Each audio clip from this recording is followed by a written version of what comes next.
I thought I knew what strength looked like more than most. To me, it meant never backing down from a fight. It meant being the first into battle and the last to retreat. It meant standing between the innocent and those who would harm them, no matter the cost to myself. That's what I'd been taught. That's what I'd proven, time and time again, through years of training and sacrifice. Every scar on my body told a story of survival, of fighting alongside my pack against the tyrant Alpha King Micah, who'd stolen our rightful lands and driven us into exile. But tonight, as my packmates celebrated around the campfire, passing flasks and recounting their favorite moments from our latest fight, I would learn my physical strength meant nothing at all. It started when Kai touched my shoulder, leaning close. "Walk with me?" he asked. "There's something I need to discuss, away from the others." I followed without question. Of course I did. This was Kai, my best friend, my brother in all but blood, my future alpha.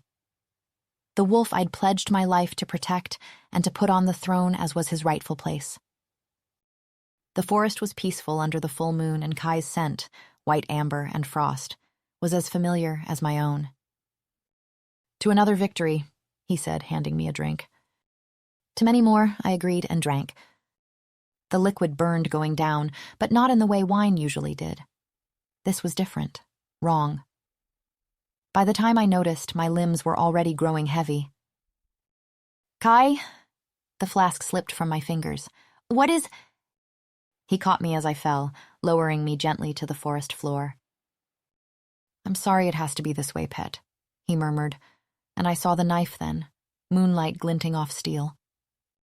I tried to move, to fight, to do anything, but my body wouldn't obey. All my strength, all those years of training, meant nothing now. I couldn't move, couldn't fight, couldn't even scream. And I was about to learn that true strength wasn't measured in victories or scars. It was measured in what you did when everything you believed in shattered, and when the people you trusted most became your enemies. I was about to learn that real strength meant stand back up and fighting anyway, not with fists or fangs, but with resilience. The kind of strength that meant holding on to hope when despair pressed hardest. The kind that meant keeping my heart alive, even when betrayal tried to break it. I had spent my whole life learning to be a warrior. Now I was about to discover what it truly meant to be strong. Because someday, I would need more than a warrior's edge. I would need the courage to trust, to love, and to let compassion become my greatest weapon. Chapter 1. I wake up feeling like I've been hit by a truck, several trucks, and maybe a cart for good measure. My head's pounding, and for a second I wonder if I'm hungover. Wouldn't be the first time or even the 10th. But then Kai's face flashes through my mind. The knife, the poison, the helplessness. My hands snap to my chest, searching for wounds that aren't there. Oh, thank the gods. Only a nightmare, I tell myself. But it felt so real. The metallic taste of blood in my mouth, his scent of white amber and frost, Wait, where in the world am I? I crack open my eyes and find myself in what has to be the fanciest bedchamber I've ever seen. The bed alone is bigger than my entire sleeping quarters back at camp. Silk sheets, velvet curtains, the kind of luxury I've only seen when raiding rich pack estates. Before I can process any of this, the door bursts open and 2 girls in black uniforms rush in, nearly tripping over their own skirts in their hurry. "My lady, you're awake," one of them squeals. "We were so worried." I look around for whoever they're talking to, but there's nobody else here beside me that I can see. "Lady Lisandra, are you feeling better?" the other one asks, pressing a cool hand to my forehead. I try to swat her away, but my arm feels weird. Light. Wrong. Everything feels wrong, like I'm wearing someone else's skin. "Who's Lisan?" I start to ask, but get interrupted by another dramatic entrance. A woman in an emerald green dress sweeps in, reeking of omega pheromones and expensive perfume. "Oh, Lisandra, darling, my precious daughter, what were you thinking?" She grabs my hand, and I'm too stunned by her calling me daughter to immediately yank it back. "My lady," one of the maids says gently, "the healer said Lisandra needs time to—" "Wait just a minute," I cut in, finally finding my voice. It comes out higher than usual. I think there's been some kind of mistake." "Oh, thank the gods she can speak," Greendress exclaims. "With the mating ceremony so close, imagine if she'd been left mute, or worse." She shudders delicately, disfigured. "Look, lady," I try again, scooting away from her. "I don't know who you think I am, but I'm not getting mated to anyone anytime soon, you feel me?" They all stare at me like I've grown a second head. "Why is she speaking like a peasant?" Greendress stage whispers to the maids. "I can hear you," I snap, but it doesn't come out nearly as threatening as usual. "I'm not this Lisandra person, okay?" The slap catches me off guard, not because I didn't see it coming, but because it actually hurts. Usually it takes a lot more than some Omega's backhand to make me flinch. "Lisandra Evangeline Valtoria," she shrieks, "if you think for 1 second you can act your way out of this marriage—" I slap her back, hard, or what should have been hard. Instead of knocking her out cold like my slaps usually do, the woman just yelps and stumbles back, clutching her cheek. Something is very, very wrong here, but I'm not about to show weakness. "How dare you raise your hand to me?" I scowl. "Try it again and you won't have any more hands at all." Is this how this woman treats her own daughter? Almost makes me feel glad to be an orphan. "My lady," one of the maids gasps, clutching my arm. "When did you learn to fight back like this?" "You mean the slap? It's all in the wrist." I demonstrate, rolling mine around. When I try to get out of bed, my legs nearly give out. Everything feels off balance, like my center of gravity has shifted. Even my wolf feels different inside me. Softer somehow, more docile. "Do you want help getting ready?" A maid catches my arm. "The king would like to see you." I freeze. "Excuse me, did you just say the king?" "Yes," Greendress says, like I'm finally getting it. "The Alpha King Micah wants to officially greet you on his territory." My heart nearly stops. I've been captured? This can't be happening. I'm Arya, the demon wolf. Micah's most wanted. The rebel who's been raiding his supplies, attacking his guards, making his life miserable for years. My head is worth more than most pack ransoms, and here I am, supposedly in his actual territory. "Where exactly are we?" I gasp. "Near the borders." "Well, obviously not, daughter mine." Greendress scoffs. "We're in the king's palace." His palace? Oh gods, I should be in chains right now, in his deepest dungeon. Micah's people have been trying to catch me for years. There's probably a whole wall in their war room dedicated to hunting me down. So why am I being catered to in a fancy room? A tiny hope flutters in my chest. Could it be that no one has yet to recognize me? After all, I've never actually met Micah. His son, however, now that's a different story. "What about Rafe? I clear my throat. What about the prince? Is he here?" "Why, yes, he came home last night." The Lady Green tells me with a conspicuous smile that makes me gulp. I'm in trouble. If Rafe finds me here, I'm as good as dead. While I'm quickly calculating escape plans, the maids drag me to a vanity mirror. I look up, considering taking one hostage, and pause. There's an Omega girl at the vanity. Must be the Lisandra they keep talking about. Dainty little thing, heart-shaped face, huge baby blue eyes, pouty pink lips, waves of golden hair. She looks as confused as I feel. I snort at how out of place I must look next to her. She snorts too, the delicate gesture wrong on her perfect face. I frown, wondering why she's copying me. She frowns back, her princess features scrunching up. Something cold settles in my stomach. Slowly, I raise my hand to my cheek. The Omega does the same. My fingers, small, soft, unfamiliar fingers, touch smooth skin that hasn't seen a scar or callus in its life. I lean forward. She leans forward. I bare my teeth. She bares hers, perfect white pearls, not a single one chipped from fighting. "No," I whisper, and perfect pink lips move with my words. The scream that tears from my throat, this strange, sweet, Omega throat, is definitely not a warrior's roar. Chapter 2.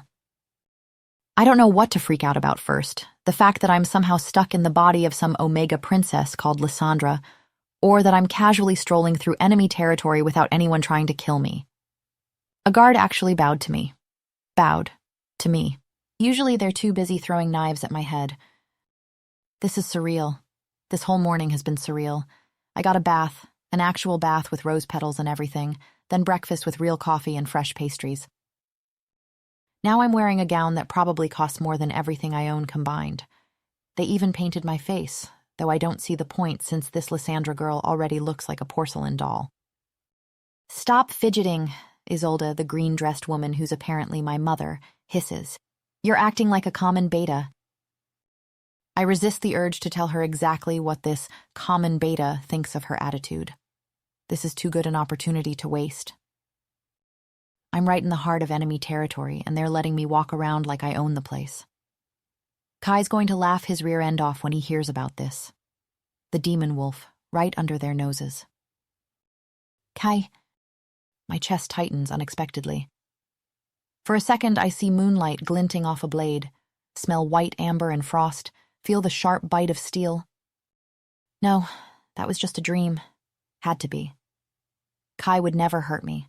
He's my best friend, my brother, my alpha-to-be, the true heir, my purpose, the one I've sworn to help reclaim this territory from Micah's tyranny. "Lisandra," Isolde snaps, "your scent is all over the place. Control yourself." Right. Another weird thing, everyone keeps commenting on my scent. Like I'm some rare flower they're afraid might wilt. Back in my real body, people usually just wrinkle their noses and mutter about rogues stinking up the place. I have to crane my neck to look up at everyone. How do Omega wolves survive being so small? I feel like a child at a royal banquet. Though watching how everyone treats me, all soft voices and careful movements, I'm starting to understand why Lisandra's kind get away with it. The great hall doors open and a voice announces us with way too many fancy titles. Everyone turns to stare, and I hear the whispers start immediately. "She's lovely. Such a perfect Omega. The future queen." Queen? What future queen? Is Rafe getting married? Inexplicable fury rises within me at the thought, and then I see him. Alpha King Micah, the enemy, the tyrant. The man I've spent my life fighting against. He stands in the center of the room radiating power, and for a second I forget how to breathe because those eyes... He has Rafe's eyes.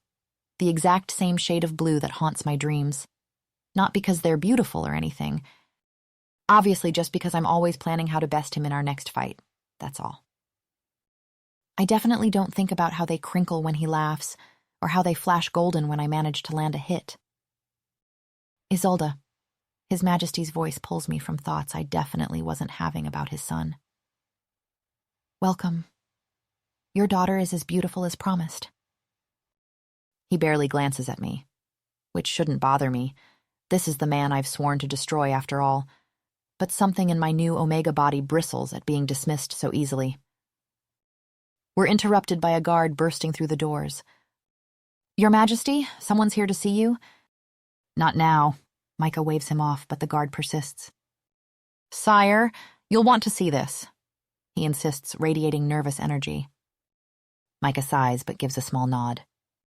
And then my world stops turning, because Kai walks in. My heart leaps at the sight of him. Beautiful, beloved Kai, and I almost step forward before I remember I'm supposed to be Lisandra. He's carrying something wrapped in blood-stained linen, and the sickly sweet scent of death fills the room. "Great Alpha King Micah." Kai inclines his head, voice dripping with reverence, and my blood turns to ice. What is he doing? This is Micah, the usurper, the man who stole his birthright, who drove us into exile. Kai's bowing to him like some common beta, and my hands clench into fists so tight my new delicate nails break skin. If our brothers could see this, if Zara could see her son groveling. "Nephew." Micah's eyebrow arches. "What a surprise. Brave of you to show up here, brave or incredibly stupid." Kai bows even lower, and I have to bite my tongue to keep from snarling. This is wrong. Everything about this is wrong. Tell me why I shouldn't throw you in the dungeons right now. Because, Your Majesty. Kai's voice is steady, controlled. I've come to swear allegiance to the crown. The room erupts in gasps and mutters. Someone actually laughs. You expect me to believe this? Micah's voice is ice. When your mother has been waging war on us for years, all so you could take my son's place? My mother is foolish, Kai says, and my jaw drops. This conflict serves no one. Our pack is outnumbered, lacking resources. Oh, now you care about the people you've brainwashed into following you? Brainwashed? My teeth grind together. How dare he? We're stronger than ever. I'm right here in his castle, undetected, ready to prove my loyalty. Kai continues, carefully laying his burden on the floor. I've brought you a gift. I've rid you of your greatest enemy. The crowd leans forward, whispering. I frown. What enemy? What is he talking about? Kai pulls back the linen. The world stops. I'm looking at myself. My body, my real body, lies there with empty eyes and a shocked expression. Dark hair matted with blood. Multiple stab wounds in the chest. These are the remains of the demon wolf Arya Storm, Your Majesty. I want to shake my head at the sight. No, that's not possible. Even Micah seems bewildered as he stands. Are you saying you... He begins, stupefied. Yes, sire. Kai confirms. His voice is clear, proud. To end the war, to show our good intentions, I killed Arya myself. The metallic taste of blood fills my mouth. The knife sliding in. His scent, white amber and frost. His hands petting my hair as he killed me. It wasn't a dream. My best friend, my brother, my everything. He murdered me. Chapter 3. My world fractures into sharp, painful pieces. That's my body. My actual body lying there dead on the floor. And Kai, my best friend, my brother, murdered me. Stabbed me over and over while petting my hair like I was his favorite dog being put down. After everything we've been through, after everything I've done for him. Our whole pack lives and dies for him, the true heir, guarding him and Zara with our lives because that's our purpose, our calling. And he just handed my corpse to Micah like some twisted gift basket. I want to scream, to grab him and shake him and demand why. My hands shake with the need to hit something. For crying out loud, daughter. Isolde's fingers dig into my arm. This is wonderful news. This girl was an enemy of the pack. That's when I notice everyone's reactions. They're smiling, cheering. Some are actually clapping like this is cause for celebration. The room spins. My body's is lying on the floor. It's there because Kai killed me. Everyone's happy about it. They're congratulating him, praising him for murdering me. And somehow, I'm stuck, doomed to watch it all unfold. My lungs won't work right. A deep voice cuts through the buzzing in my ears. Ah, my son. Micah's voice holds a note of anticipation. Good thing you're here. You've crossed paths with the demon wolf. Will you identify the body? The crowd parts like water, and a ripple of whispers follows in their wake. Even in my fractured state, I can't miss how the energy in the room shifts, tenses at his approach. Rafe. He moves through the crowd with that fluid grace I know too well, all-contained power and lethal elegance. My eyes find the small scar above his left eyebrow, a gift from the night I nearly had him cornered in that warehouse. He gave me one to match, right along my jawline. Well, my real body's jawline? We're kind of even that way, trading scars. That smug bastard's going to delighted to find me dead, just like everyone else here, I realize. Another traitor celebrating my death, another betrayal to add to the pile. Except this one makes my chest tight with something that isn't quite rage. My hands shake with the thought of him standing there, smirking over my corpse when he wasn't even the one to kill me. How dare he? How dare he let someone else do the job? I would never have let anyone else kill Rafe in my stead. Ever. He was mine to fight, Mine to chase, mine to eventually defeat, and if anyone ever tried to take him down, I'd have torn them apart myself.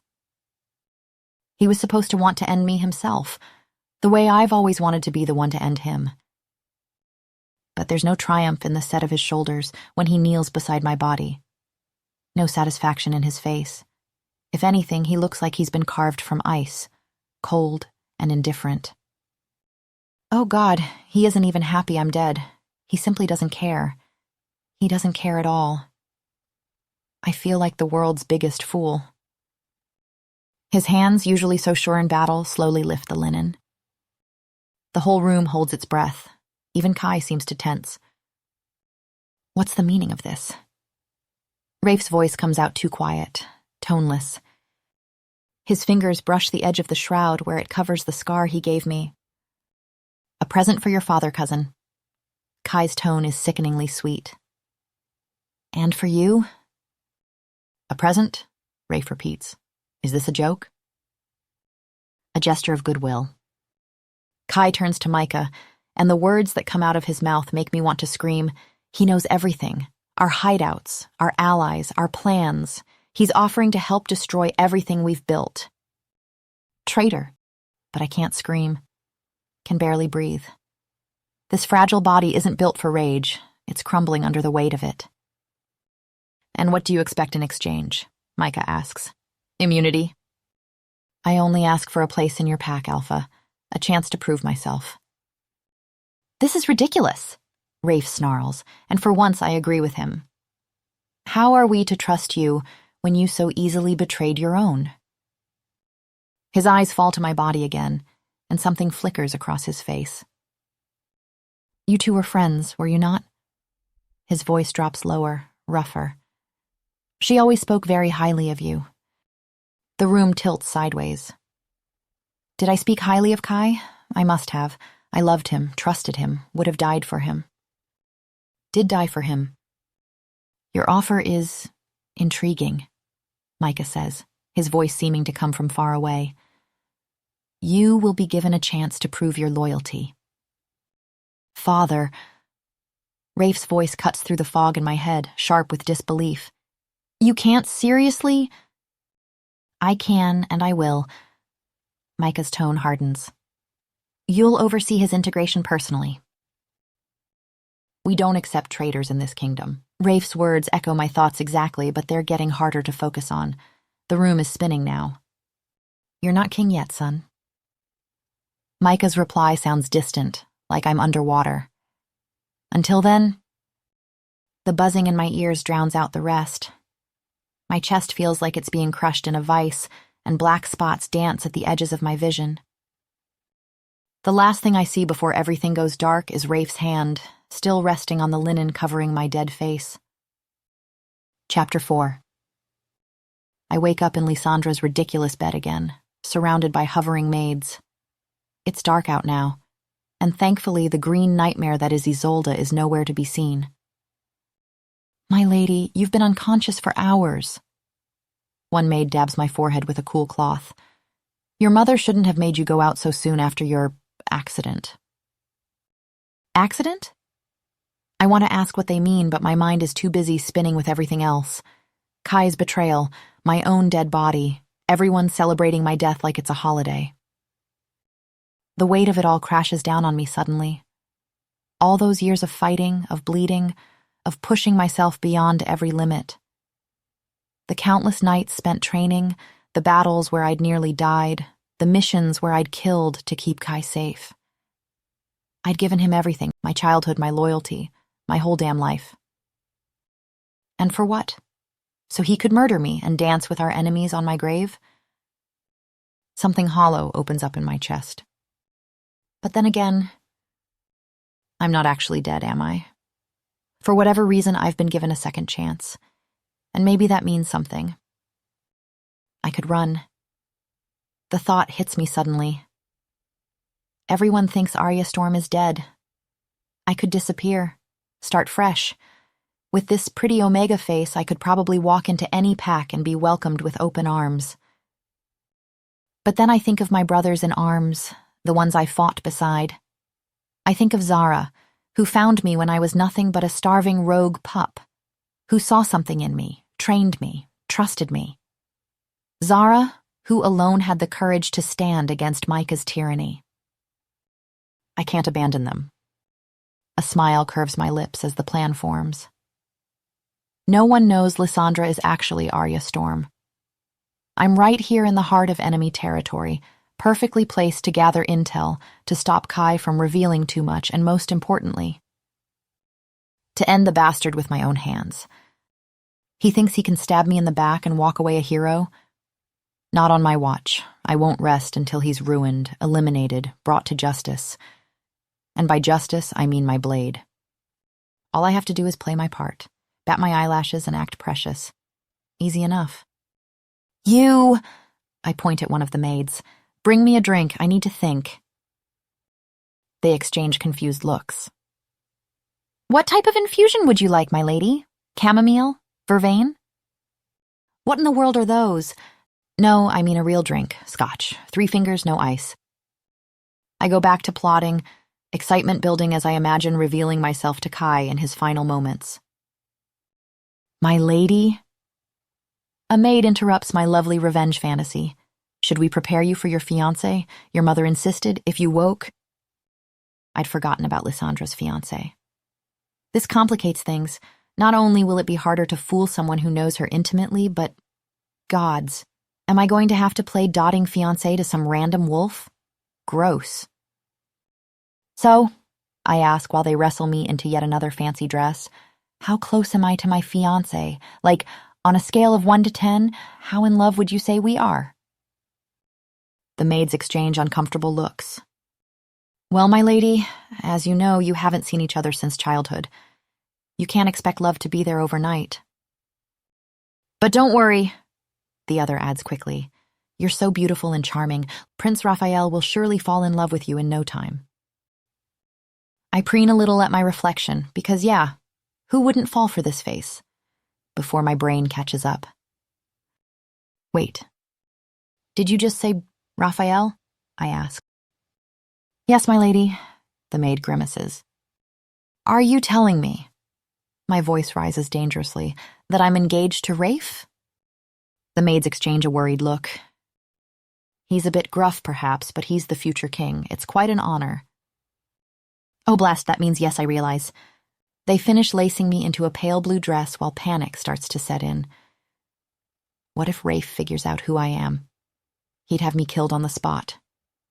What if... I catch my reflection in the mirror. The delicate creature staring back at me couldn't look less like Arya Storm if she tried. All wide eyes and pouty lips, tiny waist and curves I definitely didn't have before. Even my scent is different. No way he'll recognize me, not a chance. And actually, this could be fun. A giggle bubbles up in my throat as I imagine it. The mighty Rafe, future alpha, unknowingly enthralled by his enemy disguised as his sweet Omega bride. The idea sends a thrill of excitement down my spine. He'll probably write terrible poetry about my beauty. Oh gods, what if he tries to serenade me? The giggles turn into full-blown laughter as the maids lead me into the hallway. My lady? A maid asks, puzzled by my mirth. I ignore her. It'll be hilarious, watching Rafe fawn over me, every glance filled with admiration, every touch filled with longing. I envision his fingertips brushing against my skin, his hands firm on my waist, his body caging me against a wall. Would his lips be gentle, or would his kiss be fueled by... We're here, my lady, the maid says, showing me into a small reception room. Are you all right? She adds with a frown. You're a little flushed.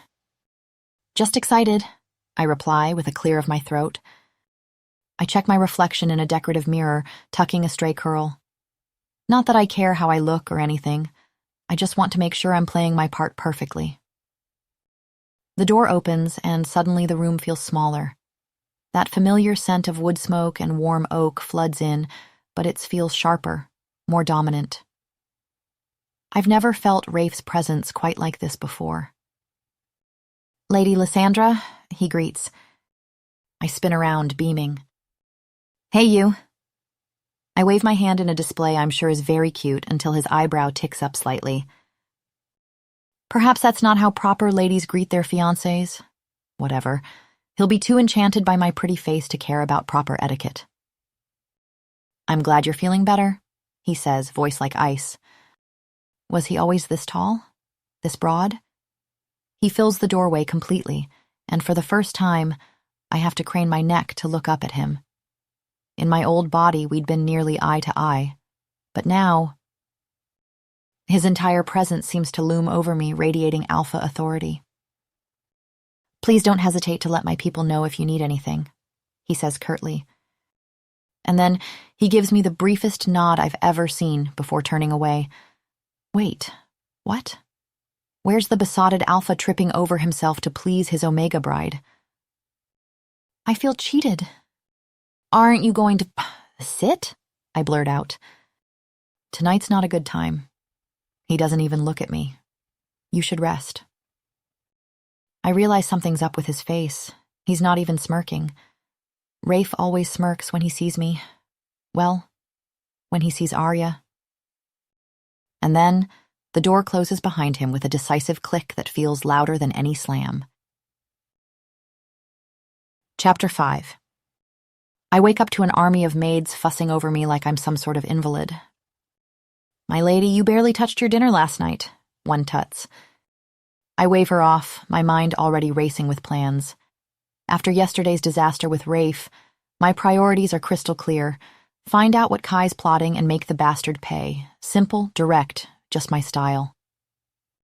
Actually, it's probably a good thing Rafe seems completely indifferent to his Omega fiancé. He'll be too busy being all broody to get in my way. This is great. Perfect, even. You're frowning again, my lady. One of the maids, Phoebe, Peggy, comments with a knowing smirk. What? No, I'm not. I straighten up so fast I nearly headbutt her. Did you get the information I asked for? My maids exchange glances. Yes, my lady. Lord Kai has been installed in the west wing of the annex. He's under heavy guard at all times. Now we're talking. Go on, I encourage. Well, Penny lowers her voice conspiratorially. Toman, one of the guards, he mentioned Kai's being brought to the Alpha's private meeting room in half an hour. Perfect. I swing my legs out of bed. I'll go too. The maids stare at me like I've just announced I'm going to sprout wings and fly. Go. Where, my lady? To the meeting, obviously. 20 minutes later, after I'm squeezed into a powder pink dress that makes me look like spun sugar, I stride toward the council chamber. My maids flutter nervously behind me. But halfway down the corridor, something makes me falter. A scent, white amber and frost. My pulse spikes, my throat closes up, and suddenly I'm back in the forest, leaves crackling beneath me as I bleed out. As he pets my hair and watches me die. And then Kai steps through the doorway. The sight of him hits me like a physical blow. He looks exactly the same, golden hair, perfect features, that familiar smile that used to mean home and safety and brotherhood. But now all I can see is how that same beautiful face watched me die without flinching. What a lovely surprise. Lady Lisandra, I presume. His voice, God's his voice. How many times had that voice encouraged me, guided me, made me feel like I belonged somewhere? I must say, he adds, the rumors of your beauty hardly do you justice. Kai bows respectfully, yet somehow making the gesture feel invasive. Perhaps it's the way his eyes rake over me. I want to snarl, to fight, but my body just freezes, prey still under a predator's gaze, and I hate myself for it. No need to look so frightened, pet, Kai murmurs, leaning in close enough that only I can hear. I know I'm the enemy here, but I'd never harm such a pretty little thing. The word slices through me like another knife to the chest. He used to call Arya that, late at night around the campfire, his fingers threading through my hair. Pet. I thought it was meant only for me. But now he's using that same endearment on Lisandra, and I realize with a sickening clarity that I was never special. Tears burn behind my eyes, and I hate myself for it. I'm supposed to be plotting revenge, not crying over a traitor's stolen endearments. But it hurts. Gods, it hurts to know I was less than nothing to him. A familiar scent cuts through my panic. Wood smoke and warm oak, sharp with aggression. And suddenly Rafe is there, a solid presence at my side. Is there a reason you're ogling my fiancé, cousin? Something in me unclenches at his arrival, which is ridiculous. I don't need his protection. My apologies. Kai's smile doesn't reach his eyes. I'm simply unused to omegas, especially ones as enchanting as you're intended. My stomach turns at the way he says enchanting, like he's imagining how I'd taste. I'm going to kill him, just not today. Not when the mere sight of him makes me taste blood in my mouth. I square my shoulders and move to follow Kai and Rafe into the meeting room. I need to be in there, need to hear whatever lies Kai is spinning. What do you think you're doing? Rafe's voice pulls me up short. I'm attending the meeting, I reply. Rafe looks at me like I've grown a second head. Since when? He asks. Since I decided I wanted to. Since you've decided? Rafe's eyebrows shoot up. And around him, his guards actually snicker, like I'm some kind of joke. Fury burns through my veins. I move to push past him, but then... Step back, Rafe commands. And I do. My body moves back like it's the most natural thing in the world. Worse. It feels good to obey him. Like I've done something right. His scent shifts slightly, satisfaction rolling off him, and warmth pools in my stomach. The maids will escort you back to your room, he says. I've seen enough of my room. I lift my chin. I want to attend this meeting. On what grounds? His voice is winter cold now. What possible authority do you think you have to attend a confidential meeting? I'm your fiancé, I exclaim. Surely that means I'm allowed to go where you go. I try to move forward again, but a growl rumbles through his chest. We're not mated yet, he says low and firm. And then he's gone, striding into the meeting room like I'm not even worth a backward glance. Through the closing door, I catch a glimpse of Kai settling in at Micah's side, exactly where he doesn't belong, while I'm stuck out here being treated like a child. Chapter 6. I'm still shaking with fury as I stalk through the grounds, my maids scurrying behind me like anxious chickens. Since when am I afraid of Kai? Since when does Rafe's voice makes me want to bare my throat? My lady, perhaps we should return to your chambers? No. I keep walking, needing to move. Sure, being Lisandra has its perks. The food is incredible, and don't even get me started on that bathtub. But what good is any of that when I have no autonomy, no respect? Back in Zara's pack, I might have grown up eating scraps and fighting other pups for blankets, but at least people looked up to me for what I could do, not just how pretty I looked doing it. A sound catches my attention. The clash of steel, grunts of exertion, the thud of bodies hitting dirt. My feet carry me toward it before I can think. What is this place? I ask innocently, watching men and women spar in a dirt ring. Massive wolves dancing around each other, others practice with weapons, sweat gleaming on muscled arms as they move through combat forms. No, my lady, Penny says, these are the training grounds. I snort, watching a pair of men circle each other. Training for what? Nap time? Is there a problem here? A tall man approaches, all broad shoulders and military bearing. The maids quickly whisper that this is Hudson, captain of the guard. I smile sweetly. Just admiring your, what would you call this, vacation camp? His jaw ticks. My lady, this is how warriors train. Oh, is that what they're doing? I watch a wolf fumble a basic defensive stance. I thought they were learning advanced slacking off. The captain's expression darkens. With all due respect, what would a delicate Omega know about combat training? Delicate? Oh, I'll show him delicate. I point to a nearby fighter. His grip is wrong. He's going to drop his weapon the second someone hits it hard enough.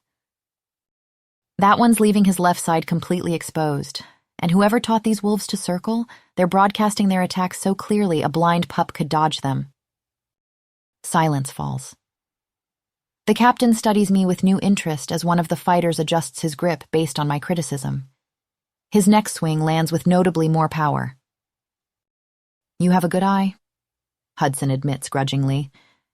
"In another life, you might have made a useful warrior." "Might have?" My voice goes sharp.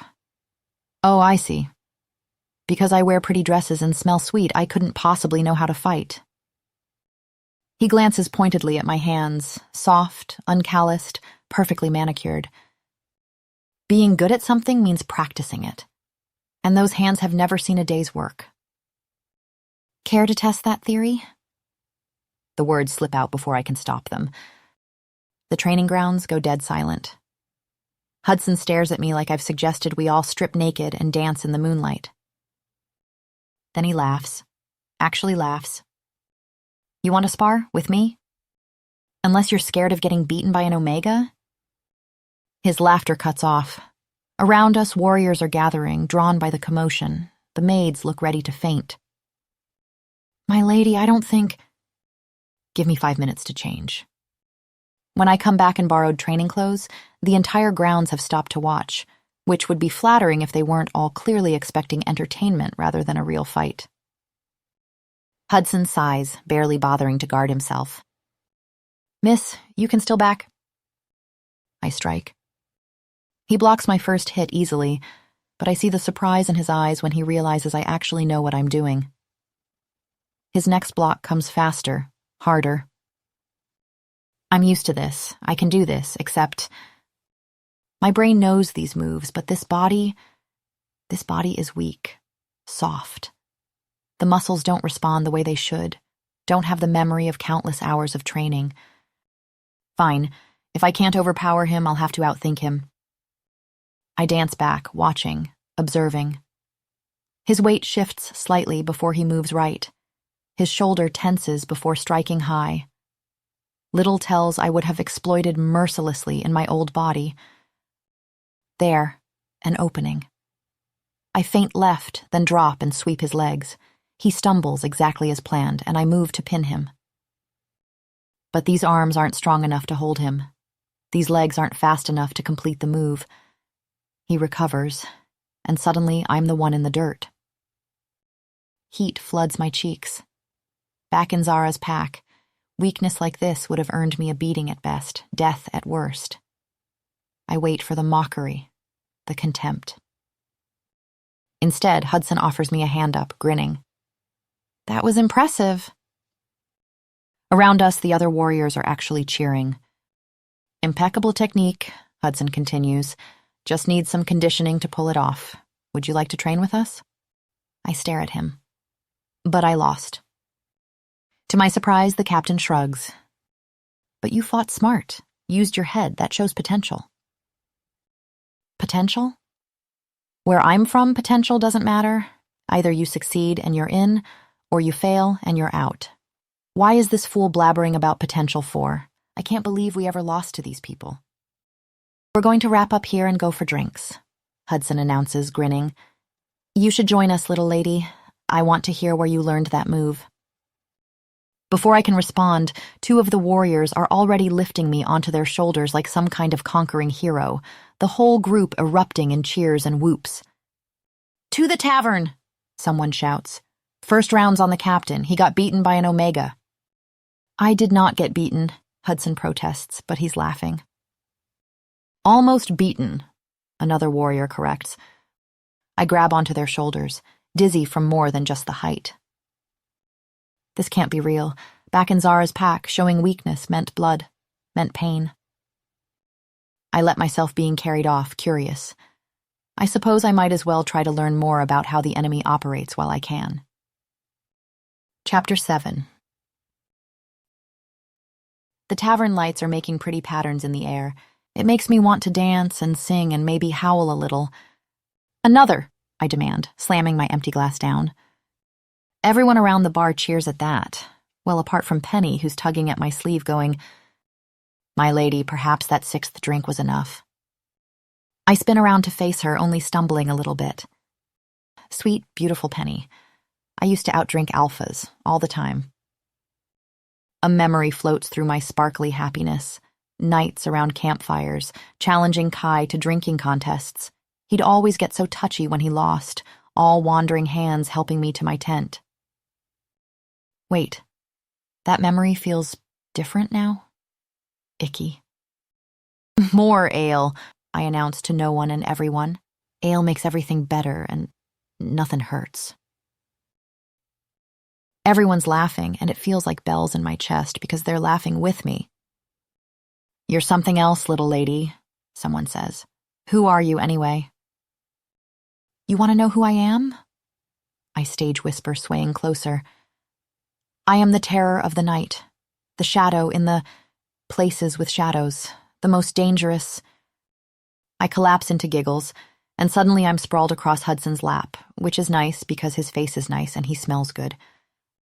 Not as good as Rafe, but nobody smells as good as Rafe because he's stupid. And perfect. And stupid. He plucks my fresh drink from my hand. Rude. "I think you've had more than enough," he says. "You're no fun."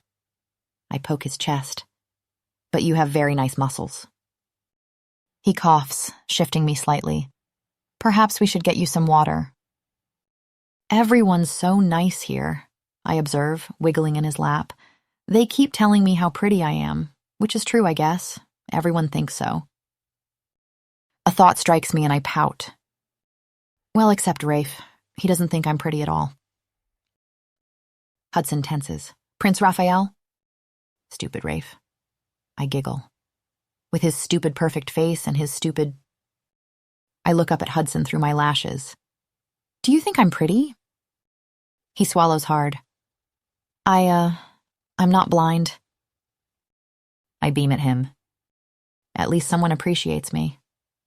Maybe I should have been your fiancé instead." I snuggle closer, enjoying how the captain's breath catches. "You'd appreciate me properly, wouldn't you? Feels good, being appreciated."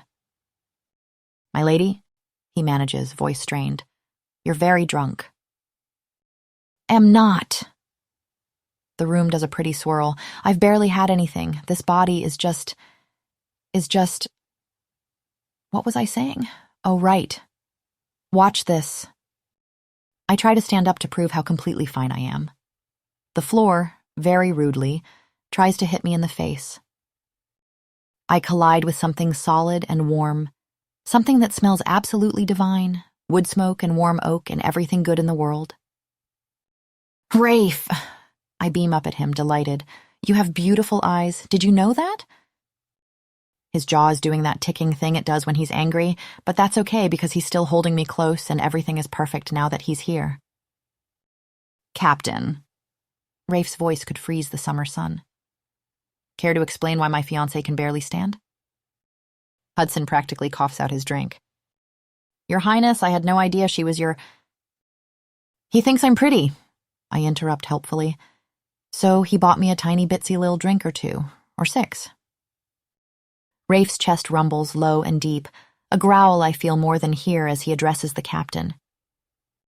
"If I ever find my fiancé in a situation like this again, it won't happen again, Your Highness. See that it doesn't." And then we're moving, Rafe lifting me in his arms like I weigh nothing. His scent engulfs me. Wild, something rich and dark beneath it.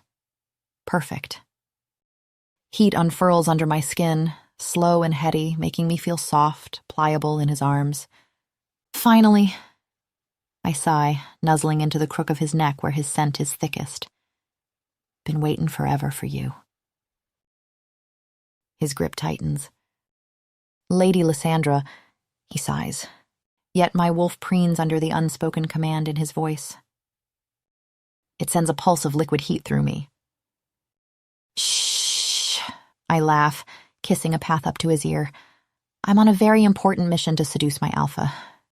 "You really don't have to do that," he grits out. "But I want to." My wolf instincts are screaming at me to submit, show him how good I could be for him.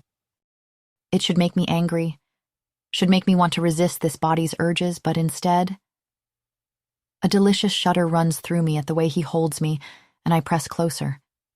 I really can't help myself. When he finally sets me down, the room tilts and spins in the most delicious way. "Why didn't you ever claim me before?" I asks as he helps me down on my bed. Once laid down, my instincts guiding me, I bare my throat. It's a surrender, an offering, a plea. I'm more than ready for him to claim me. And while his eyes darken, he doesn't move.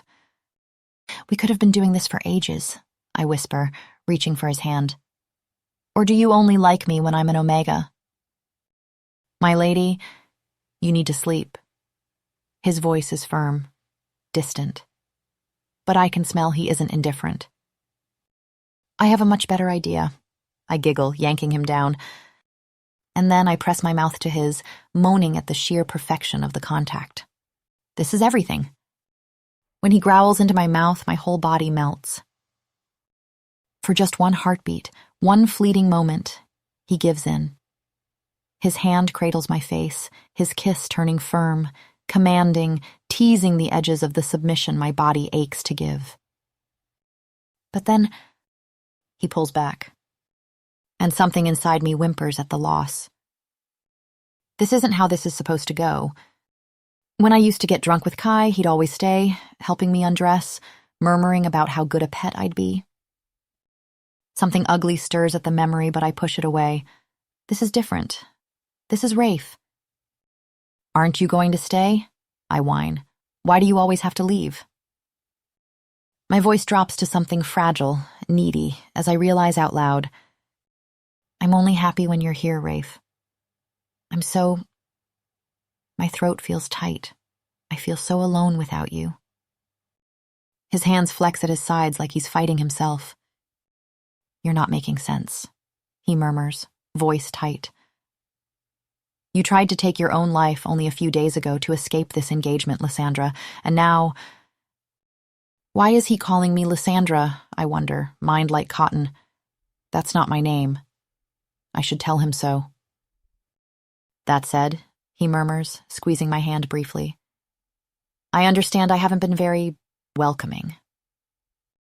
I really look at him, at the shadows under his eyes, the weariness in his face, the sadness that seems to cling to him like a second skin. Something in my chest aches at the sight. "It's okay," I mumble, patting his leg clumsily. When he doesn't pull away, I snuggle closer, pressing my face against his thigh. "Don't be sad, okay? I'm here." Even knowing he's my enemy and I shouldn't care, I can't bear to see him hurting like this. His hand is in my hair. It feels soft, and my eyes are so heavy and he's so warm. Chapter 8. The morning hits me like a silver-tipped spear. How much did I even drink last night? The last thing I remember is being at the tavern. "Rise and shine, my lady." Penny throws open the curtains, making me groan. "Is the sun absolutely necessary?" "Oh, yes. Now drink this." Penny thrusts a steaming cup under my nose. The smell alone makes my stomach roll. As I'm about to tell her I'd rather die than drink this, my bedroom bursts open, and Isolde sweeps in like an emerald hurricane. "What were you thinking, daughter?" She screeches. "Do you have any idea what you've done?" She paces, her expensive dress rustling with each sharp turn. "If the Alpha calls off this engagement, God, all those years of investment, the tutors, the finishing school, the healers." She whirls on me. "We didn't spend a fortune crafting you into the perfect Omega just for you to throw it all away." "Crafting me? Like I'm a product to be sold?" "Is this about that boy again?" she demands. "Are you still pining over Thomas, after you nearly destroyed everything for that fool?" "Who's Thomas?" I ask, genuinely confused. Her hand strikes my cheek. "You need to accept that Thomas is mated now," she continues, voice dripping venom. "Your shame is a burden on this entire family. Bad enough you tried to take your own life over that worthless kid, but now this behavior... My head spins, and not just from the hangover. Lisandra tried to kill herself because some guy used her and left? Get her ready, Isolde snaps at the maids. Lord Raphael wants to see her, though gods know why he's still bothering with such a disappointment. She sweeps out, leaving behind the acrid scent of her fury. More hangover cure? Penny offers quietly. Yeah. I swallow hard. I think I'm gonna need it. After a too-short bath, I'm taken to meet with Rafe outside. The terrace is beautiful in the morning light, and the massive spread of food on the table makes my stomach growls traitorously. Rafe rises when he sees me approach, a polite expression on his face. You rang? I drawl, enjoying how his expression falters for just a moment. He recovers quickly. Lady Lisandra, how are you feeling this morning? Ah, so he's heard about last night. Well, if he thinks he's going to lecture me... Look, I say, cutting straight to it. Yes, I had a few too many, but sometimes a girl just needs to let her hair down and have some fun. You feel me? He blinks at me. Well, if that's all... I sigh, turning to leave, but his voice stops me. Please sit. Sit? I ask. I thought we could have breakfast together. He gestures at the laden table, and my stomach betrays me with another growl. Still, Arya Storm will not be bought so easily. Why? I cross my arms, ignoring both my hunger and how the morning light makes his eyes look particularly blue. Well, Rafe smiles. Seeing as we are to be mated, I don't think it ridiculous that we should spend some time together. Oh, you don't think it's ridiculous, do you? I mock. That's funny, since you've done nothing but look down on me ever since I arrived. I haven't... He stops himself, takes a breath. I apologize for my untoward behavior these past few days, Lady Lisandra. He seems sincere, but why now? Why the sudden change? I decide to test him. I think you can do better than that, I challenge, extending my hand imperiously. He frowns, and then, there it is, that familiar smirk I know so well, the one that used to make my blood sing in battle. He approaches slowly, never breaking eye contact as he sinks to one knee. His hand is warm when it takes mine, his breath ghosts across my pulse point. Gods, I have to bite back a moan. And then, as Rafe guides me to my seat, I spot the waffles. If there's one perk to being dead and reborn as Lisandra, it's definitely the food. I dive in without hesitation, piling my plate high with everything in reach. Have they been starving you since you arrived? Rafe asks, genuinely concerned. Nah, I say around a mouthful of pure heaven. Just love breakfast. I reach for more muffins. Well, glad to see you're feeling better, Rafe comments, amused. Better than what? I ask, distracted. Than last night. I pause mid-bite. Last night? You don't remember? Now he's definitely amused. Remember what? I narrow my eyes at him, but he just shakes his head. Where did you learn to fight? He asks. I've heard your form yesterday was quite impressive. I freeze mid-chew. Shit. How would Lisandra know how to fight? Yesterday I was so caught up in showing off, I didn't think about how suspicious it would look. Gods, I'm such an idiot. Might as well have announced to everyone that something wasn't right with Lady Lisandra. Quick, an excuse. My ex taught me, I blurt out triumphantly. Then I catch Rafe's curious look and realize, wait, am I supposed to have exes? I mean, when I say ex, barely an ex, nothing serious. Nothing past second base. Rafe's stare intensifies. First base? I let out a nervous laugh. We held hands. That's it. Lisandra, he interrupts, I really don't care about your past relationships. I search his face and realize he genuinely doesn't, which for some reason really pisses me off. Oh, I could tell, I say primly, since you've been ignoring me the entire time I've been here.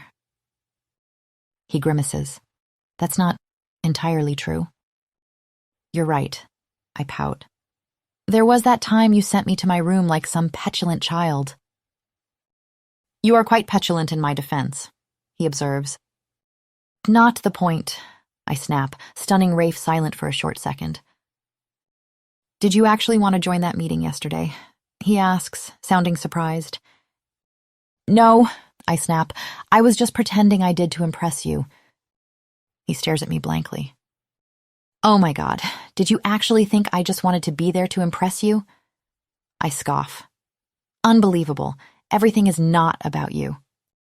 His laugh catches us both off guard, rich and genuine, transforming his whole face. For a moment, I forget I'm supposed to be angry with him. Then I remember I'm supposed to be angry with everyone and grab another waffle out of spite. Forgive me, Rafe says, his voice unexpectedly sincere. I understand how it must have felt, not being taken seriously. I can only nod, thrown by his earnestness. I want you to know, he continues, catching my gaze, that I'm looking for an equal partner in my mate. If you wish to attend the meetings, you should be there. Oh my God. I try not to squeal. This is it. My mind already races with ways to watch Kai to figure out what he's planning. When's the next one? I ask. The words tumble out before I can stop them. Rafe's expression turns apologetic. You'll only be able to join once we're mated and I become alpha. My father, he doesn't see things quite the same way.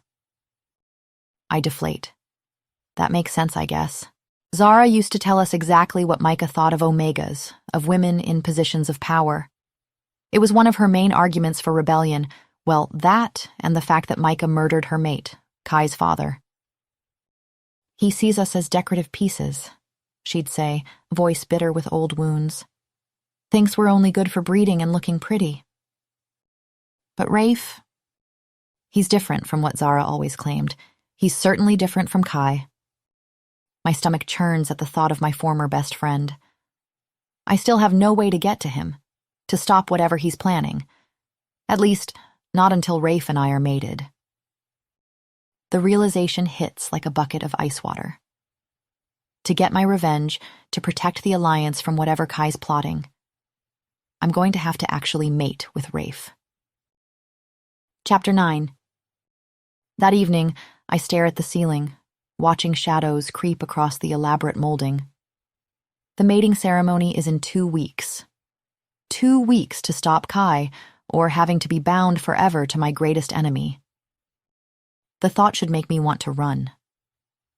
Instead, my stomach does this weird flip thing every time I think about it, about Rafe. I grab a pillow and scream into it. My lady? Penny bursts through the door, another maid right behind her. Are you all right? Fine. I wave them off, accidentally knocking into the second maid.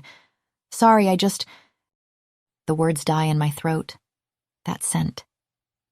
Under the flowery perfume all the maids wear, there's something familiar. Something wild and sharp that doesn't belong in these polished halls. The maid keeps her eyes down, perfectly submissive, but I'd know that face anywhere. Willa, one of our best spies, now apparently playing servant in the Alpha's house. My heart pounds as I watch her exit my room discreetly. If she's here, that means Zara sent her, which means whatever Kai's planning is big enough to risk sending in another operative. Could you fetch me some tea? I ask Penny, forcing my voice to stay steady. I have a bit of a headache. The moment Penny leaves, I turn to the other maid. Your uniform? My lady? Give me your uniform, now. She hesitates, probably wondering if this is some sort of trap, but eventually hands over her dress and apron. Perfect. Penny, I call as she returns with the tea. I need you to cover for me. If anyone asks, I'm resting in my room with a headache. Can you do that? Her eyes go wide. But my lady... Please. I catch her hands in mine. I wouldn't ask if it wasn't important. Let me help, she pleads. Whatever you need. No. The word comes out sharper than intended. Stay here. That's an order. The hurt in her eyes makes my chest tight, but better hurt than dead if Willa discovers her. I've seen what happens to people who get in Willa's way. The servants' passages are a maze, but Willa's scent is easy to track. Even in this weak body, my nose works fine. She's heading toward the annex, toward Kai. My hands shake as I follow. What could she be carrying to him? Messages from Zara? New orders? Or maybe poison, a blade, something to help him escape? Guards patrol the annex regularly. I've been watching their rotations for days, marking the gaps in their coverage. There's a 3-minute window between shifts where the east side is clear, just enough time to scale the wall if you're careful. But I'm not in my old body anymore. These arms can barely lift a tea tray, let alone support my weight. Still, I have to try. The rose trellis creaks under my fingers as I climb, one foot after another, muscles trembling with effort. Don't look down. Don't think about falling. Just keep moving. Finally, I reach the balcony outside Kai's room. Voices drift through the partially open doors. Willa's smooth tones and Kai's familiar laugh. The sound makes my stomach turn. The branch I catch holds, barely. Heart pounding, I press myself against the wall, praying they didn't hear. The alliance is in chaos. Willa's voice drifts down. Your mother's supporters are shaken by Arya's death. As they should be. Kai's tone makes my blood freeze. There's something wrong with it. Something cold and empty that I've never heard before. This isn't the voice that used to comfort me after battles, that promised we'd always protect each other. Your mother is pleased, though? The words hit like a physical blow. Pleased? Zara is pleased? Of course she is. Kai laughs, and the sound raises the hair on my neck. It was on her orders that I sacrificed Arya, after all? My fingers go numb on the branch. No, that can't be right. Zara wouldn't. She found me, raised me, made me strong. So it was you. Willa sounds impressed. I thought as much. Who else could have taken down the demon wolf? Pride colors his voice. Actual pride, like he's bragging about murdering me. Like he's proud of stabbing me in the back. Something hot and wet slides down my cheek. Tears? No. I don't cry. I haven't cried since I was a pup. But Lisandra's body betrays me, overwhelmed by the weight of this betrayal. She didn't even fight me, really. Kai continues, and rage burns through my grief. It wasn't much of a fight at all. Well, she probably hadn't been expecting it. Willa's voice turns thoughtful, given that you two were close. Without thinking, I pull myself up to the window ledge, needing to see his face, needing to understand how the wolf I trusted with my life could talk about my death like it was nothing. It's not about expectations. Something dark gleams in Kai's eyes, something hungry and possessive that I've never seen before. Or maybe I just never wanted to see it. Arya is loyal to me. She accepted her fate, her sacrifice because I asked her to.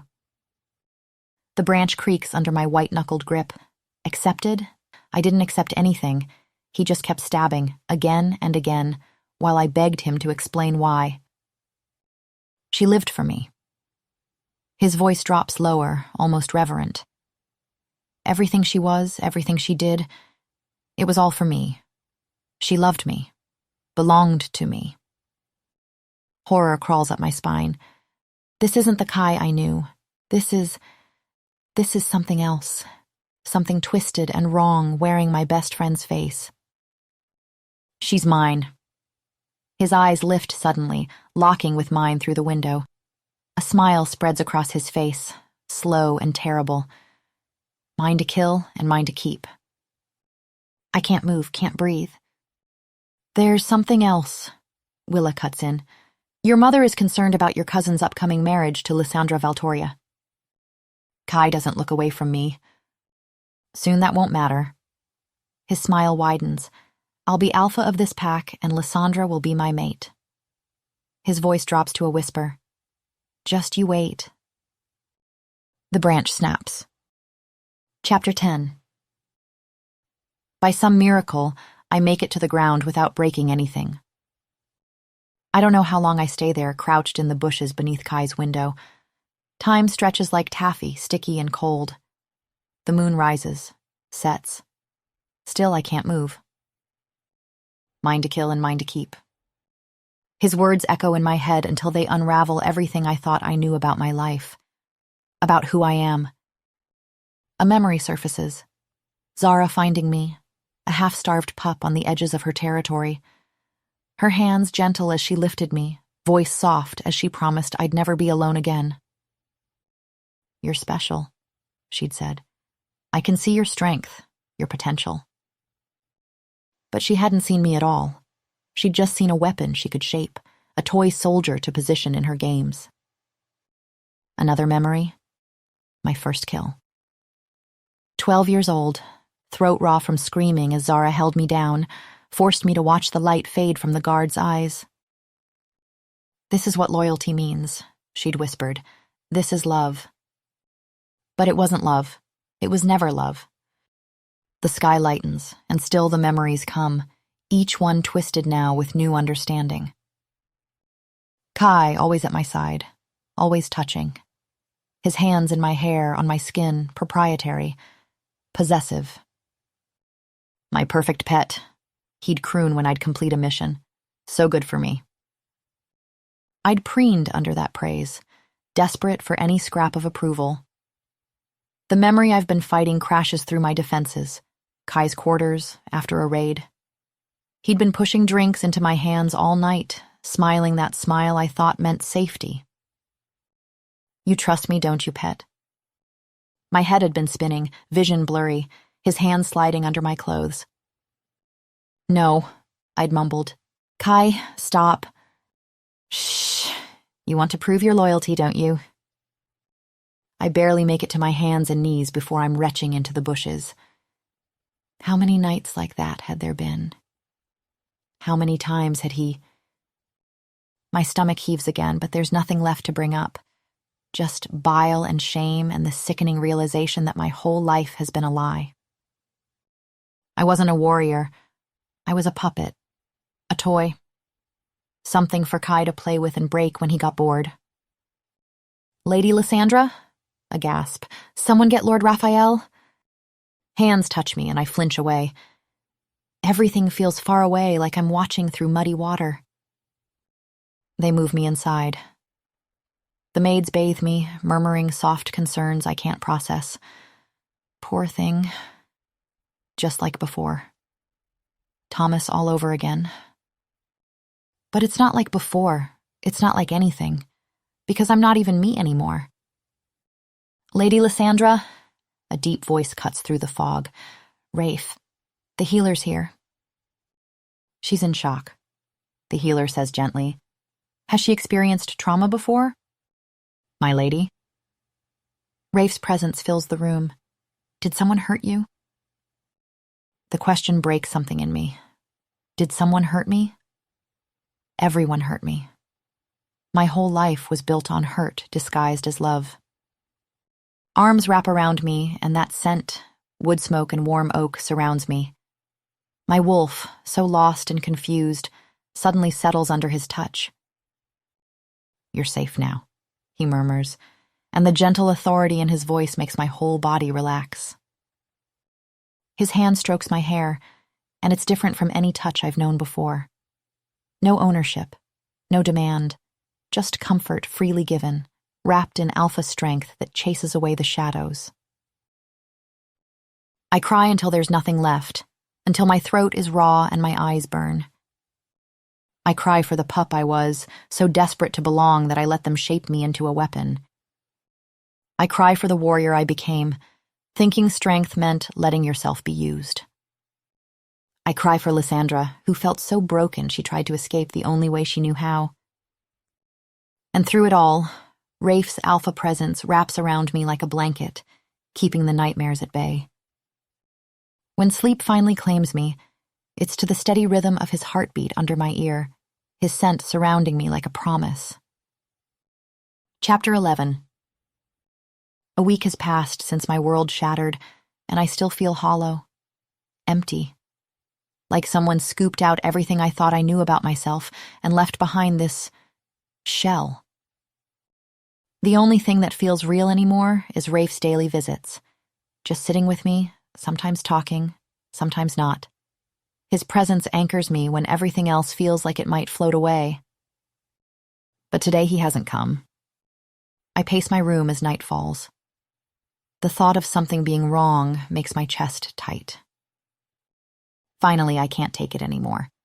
I slip out into the night, following his scent through moonlit corridors and across dew-dampened grass. I find him at the edge of the estate where ancient oaks give way to open meadow. A pyre burns against the star-strewn sky, flames dancing gold and crimson. The traditional sending off for warrior wolves. Rafe stands alone before the flames, no pack members in attendance, no ceremonial drums, just silence broken by the crackle of burning wood. In the distance, I notice pinpricks of light scattered across the hills. Torches, maybe? Or funeral lanterns? There are so many of them, but they stay far away as if held back by some invisible line. "I wasn't expecting you here," he says. His shoulders are rigid with tension, face cast in shadows that make him look older. I move to stand beside him, close enough to feel the heat from the fire. We watch the flames in silence for a long moment before I gather the courage to ask, Who died?" "A great warrior," Rafe replies. "From our pack?" "No." I look around again, confused. Rafe, sensing it, takes a breath. "It was Arya Storm," he says. The name in my name hits like a physical blow. "What?" I whisper as my knee buckle. "But wasn't she your enemy?" He turns to me then, something fierce in his eyes. "Does that mean she doesn't deserve to rest with dignity?" The defensive note in his voice makes me realize he must have fought for this, argued with his father, his pack, just to give my body proper rights. "Did you know her well?" I ask, my throat tight. A sad smile tugs at his lips. "Yes and no." He looks back to the flames. "I'm just tired of this war, of all the senseless death. Arya lived her whole life fighting battles that weren't even hers. She deserves peace now." Something both warm and painful expands in my chest. How can he know that I'd been caught up in something bigger than myself, when even I couldn't? "I apologize if this offends you, Lady Lisandra," Rafe comments, misinterpreting my silence. He doesn't sound apologetic, though, just defensive. "I suppose that explains why no one else came," I manage. He nods. "I tried to have her body returned to her people, but my father wouldn't allow it." "That's very kind of you," I whisper. Rafe shakes his head. "No, it's only right. Though what would really be right is letting her be buried by those who loved her." I doubt she had many of those. The words slip out before I can stop them, bitter with fresh betrayal. Rafe turns to me then, something fierce in his expression. Without a word, he points to the hills beyond the estate, to all those tiny lights scattered across the darkness. "What?" My voice catches. "What are those?" "Her people," Rafe says. "Everyone who could come." My breath hitches, but I don't think he notices. "They've been gathering since sunset," he explains, voice softening. I stare at the lights, at my people, and something that's been dead inside me flickers back to life. They came. They actually came. "She was that important to them?" I ask, hardly daring to believe it. "More than she probably knew." His smile is sad but genuine. "She gave them hope." "Because she was such a strong fighter?" I ask, voice quavering. "No." The gentleness in his voice makes my chest ache. "Because she had a light in her that everyone could see. She fought for others, for what she believed was right. That kind of spirit." He trails off, looking into the flames. I have to bite my lip to keep from sobbing. All this time, I thought I'd been nothing but a weapon, But those lights, those are real people who believed in me, who I'd actually helped. Tears burn behind my eyes.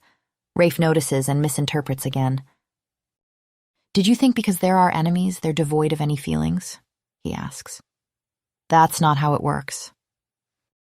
No, I realize that's not how it works at all. Just like Rafe and I, we'd been enemies on paper, but in reality. I watch his profile in the firelight, remembering all our battles. How he'd always fought fair, always tried to minimize casualties. How many times had I worried about him, knowing his compassion could get him killed? You remind me of her sometimes, he says, shaking his head like he can't quite believe what he is saying. The thing you say, or the way you move. I freeze, mind swirling in panic. God, what if he figures me out? Surely he'd send me away. She was betrayed. Rafe then explains quietly, by someone she loved.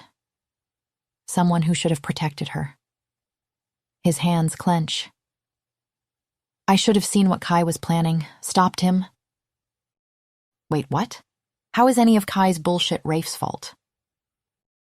What are you talking about? I exclaim. It wasn't your responsibility. I reach for his hand without thinking, desperate to comfort him, but he shifts away. I'd like to be alone now if you don't mind. His shoulders have slumped, the weight of leadership and loss bowing his spine. The sight makes my chest ache and I nod, throat tight with all the things I can't say. He's grieving for me and I can't even tell him I'm right here. As I walk away, I glance back one last time. I realize this war isn't just hurting my people. It's hurting his too, hurting him. Whatever Micah's sins might be, I know one thing for certain now. Rafe will be different. He'll be the kind of alpha both sides deserve. And I'm going to make sure he gets the chance. Not for revenge anymore, but for all those lights in the distance.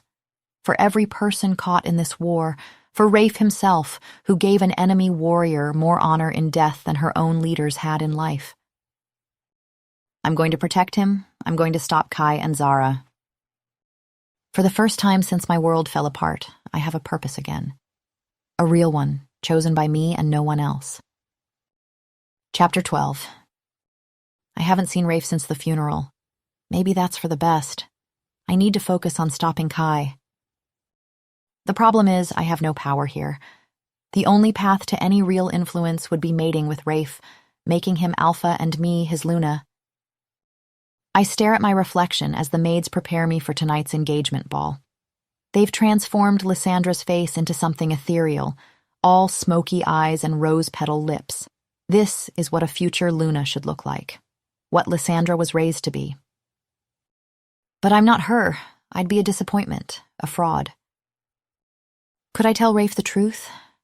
Sure, he respected Arya enough to honor her death, but finding out I'm essentially possessing his fiance's body? That's different. That's wrong. Enough moping. Isolde sweeps in. You haven't seen your fiancé in days. We can't have him getting cold feet. She pours something into a glass of water. Drink this.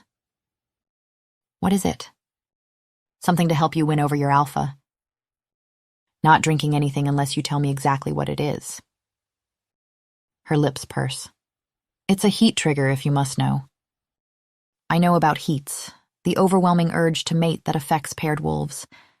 I've never experienced one, but I've heard stories. The burning need, the way alphas react, almost impossible to resist. Absolutely not. I stand up. I'm not tricking Rafe into... And then it hits me. Kai will be at the ball tonight. If I could get him alone while in heat, he'd probably throw himself at me. Enough of an offense for even Micah to act. It's not a great plan. Actually, it's terrible. But I'm running out of options. I take the glass. That's my girl. Isolde beams. You'll start feeling the effects in about an hour. What effects exactly? She waves dismissively. Nothing you can't handle. I thought heats just affected alphas, made them want the omega. I didn't think I'd actually feel anything, but surely it can't be that bad. right? That said, Isolde continues, should something go wrong? She removes an ornate silver necklace from her neck, delicate filigree wrapped around what looks like a small silver locket. You'll need this. What is it? Her lips thin with disapproval. Have you forgotten everything I taught you about heats? The dangers? I bite back the urge to point out that she's never taught me anything. Instead, I examine the necklace as she fastens it around my throat. This locket contains a sedative so potent it mimics death, she explains, voice dropping lower. If for any reason your alpha cannot, or will not, come to your aid during the heat, you take this. It will spare you the suffering and... Her eyes harden. Ensure no one takes advantage while you're vulnerable. You mean... The implications turn my stomach. Omegas cannot rely on strength, she continues, adjusting the necklace. We must be creative in our methods. Poisons, sedatives, remedies, these are our weapons. She steps back, studying me. You must master the art of turning weakness into power, Lisandra, or you won't survive as Luna. A whole world I never knew existed unfolds before me. All those years learning to fight with fists and fangs, and I never once considered there might be other ways to wage war. I touch the vial at my throat, mind already racing with possibilities. Maybe there's more to being an Omega than I thought. Penny, I whisper minutes later as we head toward the ballroom. I need your help. She leans in close. I'm going to get Kai alone tonight, I explain. After a while, I need you to find Rafe and bring him to catch us. Can you do that? Her eyes go wide. My lady, that sounds dangerous. I'll be fine. I squeeze her hand. Just make sure you bring Rafe or a witness. She nods reluctantly, and I try to ignore the worry in her eyes. This has to work. I'm out of other options. But as we approach the ballroom, I can't shake the feeling that I'm about to make a terrible mistake. Rafe waits at the top of the grand staircase, and something in my chest flutters when his eyes find mine. You look beautiful, he says softly. I catch myself wishing he'd found Arya beautiful too, the real me with my scars and calluses. He offers his arm, and we descend into the ballroom as music swells from a string quartet, and the air thickens with expensive perfumes and excited whispers. Everyone stares as we pass. Of course they do. We're the future Alpha and Luna, but their gazes feel like hooks in my skin. Do they see how wrong I am for this? How badly I'm playing this part? When we reach the bottom, Rafe releases my arm, and I have to fight the urge to grab his hand back, to pull him away from all these watching eyes. What's wrong? He's back at my side, brow furrowed. You smell tense. I'm fine. I force a smile, reminding myself to focus. Find Kai. That's what matters. Not how safe Rafe's presence makes me feel. Not how his scent seems to settle something restless under my skin. His hand finds the small of my back. Dance with me? He asks. I nod, not trusting my voice. He leads me onto the dance floor. The warmth of his touch seems to spread through my whole body. Has it always been this warm in here? The world narrows to just us, his scent making me slightly dizzy. Or maybe that's from the way he's looking at me, blue eyes dark with promise. His thumb traces circles on my lower back, leaving trails of fire on my skin. Raphael? Micah's voice cuts through the haze in my mind. A word? Rafe's jaw tightens before he forces himself to step back. Of course, Alpha. I watch him go, swaying slightly on my feet.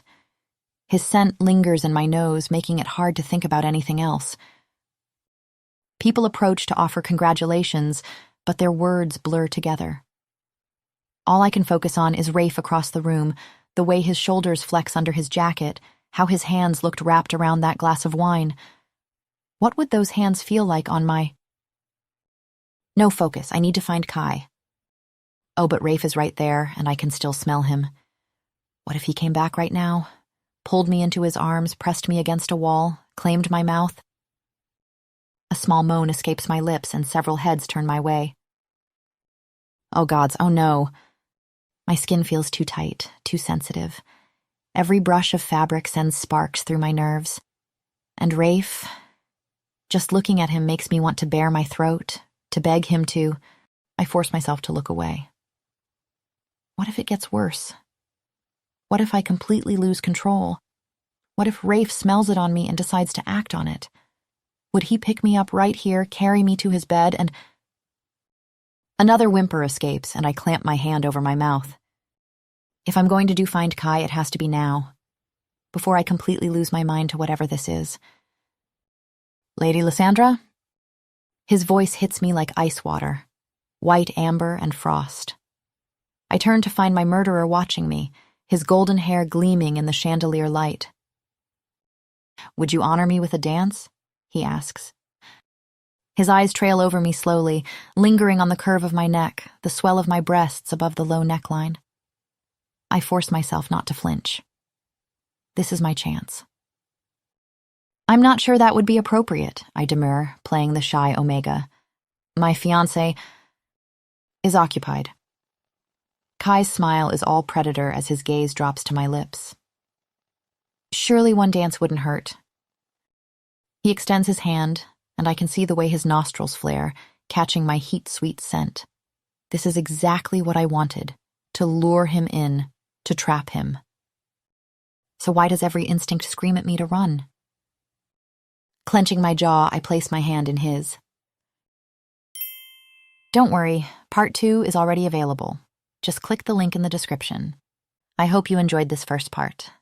Some of you might have noticed that this is a story I'd already published some time ago, but I decided to share it again, this time with a full visual production. I'll have a brand new story for you next week. And for those interested, there's also a new long exclusive story waiting for you on my Patreon. Love, Lily.